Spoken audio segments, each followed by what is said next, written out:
Hello, Fantasy Nation, and welcome to MDFantasySports.com. I am your host, Philip C. from the NYC, but all my good friends in Fantasy Nation call me MD. Let's get it started. Okay, today we're going to be talking about early sleepers and mid-round value picks.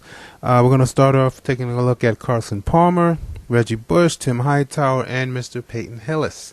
But first, I want to answer a couple of questions that I've been getting from emails and guys in chat rooms and things like that. Or not chat rooms, but on the chat in the mock draft rooms, which are open right now, in case you didn't know. First question I have that I've been getting is, why don't I put out daily info on the website? You know, like NFL or ESPN or the big guys. I'm going to tell you why. Because, one, those guys are on a salary. And no matter what, even if there's nothing going on, they have to write. So a lot of the things that they write now are kind of repetitive. You know, it's the same thing over and over. So what I do is I put out things as they happen. You know, after free agency, after the draft and all the moves, then I put out exactly what we think about it. Like right now, we put out, because the draft rooms are open up now, we're putting out today, as you'll see below me, below this video, sleepers and mid-round value picks are early sleepers, because remember, there's a few months left of the season, and a lot of these things can change. So that's why. Now, the second question I've been getting is, how come I don't chat in the draft rooms? Let me tell you something, dudes. One, it's a bad idea to run a conversation while you're drafting. I mean, that's an old poker trick. You ever been in a casino or at a poker game and there's a guy sitting across from you, sits next to you, and he never stops talking? That's so you can lose your concentration and he can beat you. Or he can get you frustrated, or, you know, in this case, you're going to miss a player because you're sitting there yakking it up with some guy who wants to talk about this or that or whatever. If you want to know what I think about a player, if you want to know what I think, just go to the website and read it. Go to the blog archives. Pretty much covered all the new guys that are coming out or the moves that have been made so far. But no, I don't chat. You know, maybe thanks if you pay me a compliment. Thank you very much. Or if you have something, you know, if you have a question about a player, I'm really not going to say much, if anything at all. It's nothing personal. Don't get upset, guys, but it's just how I draft. I like to concentrate on what I'm doing. Okay, and the last question is, actually I have an update on Mr. Mikel LeSure, I believe. Mikel LeSure, the gentleman who was the subject of our last video, What the Bleep, the one who got caught with the marijuana. He has been indicted. I hear people, I watch the conversations in the chat rooms, in the draft rooms, and I hear a lot of people saying, oh, this guy's going to be a beast, and, oh, you know, he's this, he's that. Look, the guy hasn't even gotten started yet, and he's already going to be suspended, probably 4 games. You know, he's probably not going to do any jail time with the possession of marijuana, more than likely a fine and probation. But as you know, the commissioner does not look highly on that. So he's probably going to be out a little while. And besides, I mean, come on, it's the Detroit running back. The only thing good in Detroit right now is Calvin Johnson and Mr. Matthew Stafford. So, guys, don't get excited about this guy, all right? So our first player we're going to talk about here is Mr. Reggie Bush. Last year, Reggie had 9 double-digit games. We had double-digit fantasy points. One of those games was 203 yards against Buffalo. It was towards the end of the season. Buffalo was kind of beat up. Most of their defensive stars were already gone.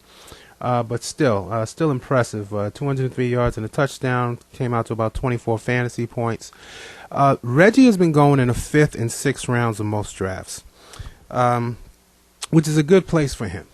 You know, I wouldn't take him any higher than 5. I would not definitely wouldn't take him in the 4.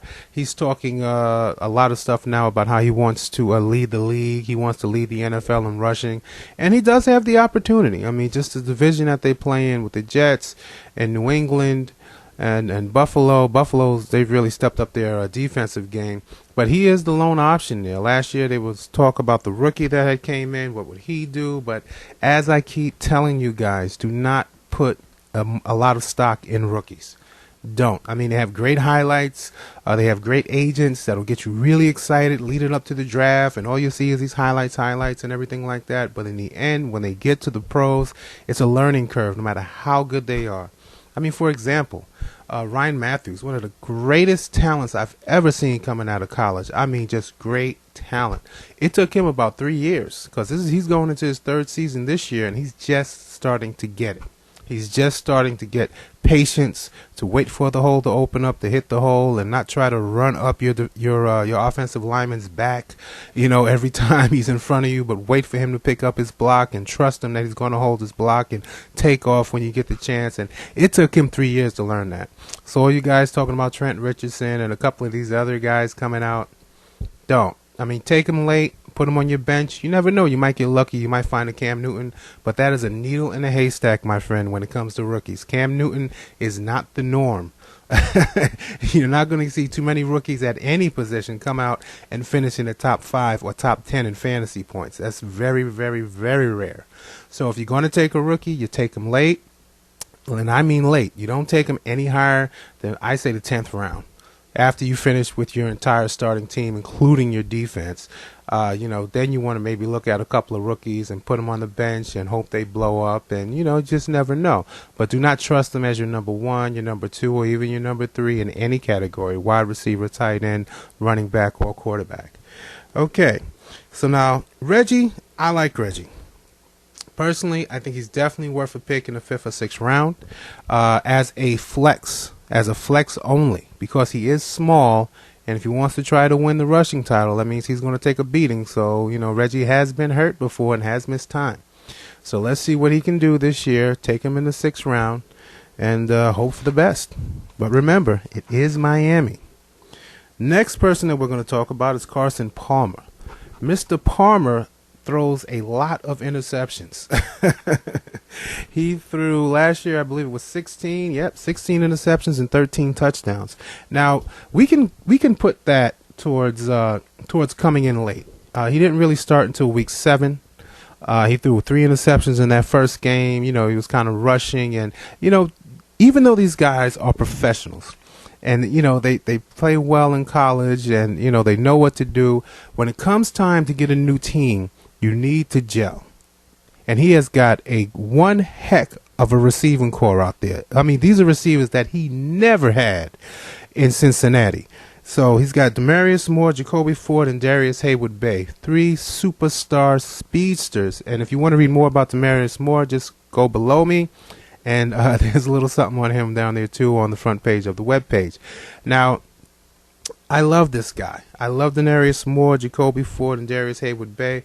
But I would not start Carson as my number 1. If you want to take Carson, he's been going 11, 12, sometimes 13, 14th round.